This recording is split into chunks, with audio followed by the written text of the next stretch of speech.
So I'm sure you may have heard by now the tragic news that 6 hostages that were imprisoned, abused in Gaza have been murdered, it seems just a few days ago, by Hamas. They were Alex Lobanov, Eden Yerushalmi, Almog Sarusi, Master Sergeant Ori Danino, Hirsch Goldberg-Polin, Carmel Gat. If we ever needed a reminder of Hamas's evil, in case some people had somehow forgotten or the memory of October 7th had been somewhat diluted in their memories, this should make it crystal clear to us once again of their barbarism. May God avenge their blood. I want to show you the words of a son of a Hamas co-founder and leader, Mosab Hassan Yousef, who changed his ways and saw the light and now supports Israel. And here's what he said. He said, the Biden administration compromised the fate of Israeli and international hostages for the sake of political gain. They could have pressured Egypt, Qatar and Turkey to extradite Hamas leaders. Instead, they gave Hamas legitimacy and pressured Israel to negotiate with terrorists, to supply the enemy with fuel, medicine and food, to delay Rafah operations again and again at the expense of the innocent hostages. Muslims around the world, behind them Western sellouts and emotionally weak clowns, dehumanized the hostages in favor of the Palestinian concept, choosing a violent ideology over humanity. He said Israel should cut all humanitarian aid to Gaza until the innocent Palestinians realize the importance of calling the hostage rescue hotlines. Executing the hostages requires a very serious response. The next assassination should take place in Istanbul or Doha.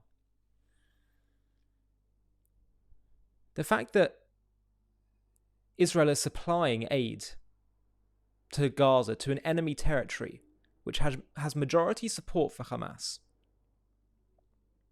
has taken hundreds of their people hostage, abused, raped, mutilated, imprisoned, tortured. Why should Israel be allowing aid to be supplied in? And before people say, well, collective punishment, all form of war, the people around are going to suffer.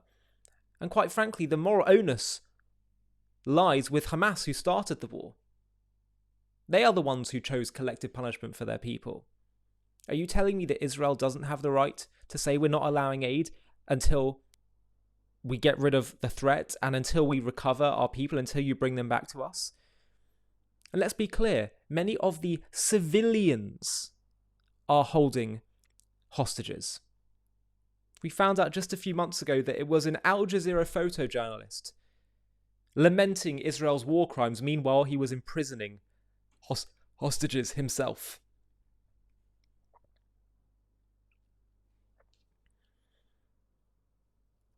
If it's not clear to you yet that the shaming and the accusations that Israel is facing are phony,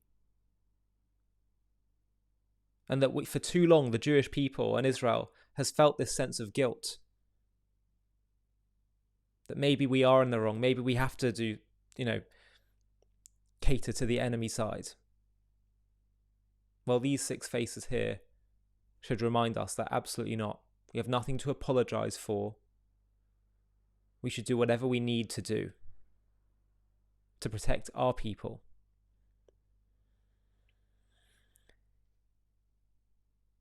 It is absolutely tragic what happened. This is such a painful moment for all these families who have been waiting for so long, hoping that maybe they might see their family member, their son, their daughter, brother, sister, or friend, or partner. But no.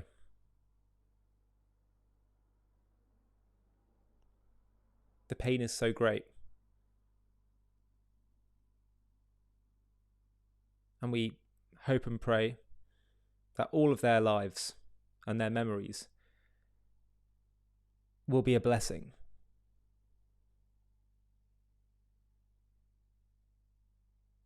There's a lot of darkness at the moment. But one thing that we did see in the aftermath of October 7th was Jewish people coming together,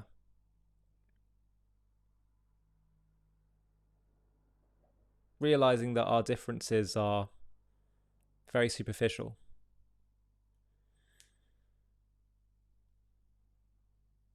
We will all come together this time in sadness to mourn these precious lives, but let's never lose that unity that we had in the aftermath of October 7th, a unity that we were somewhat lacking prior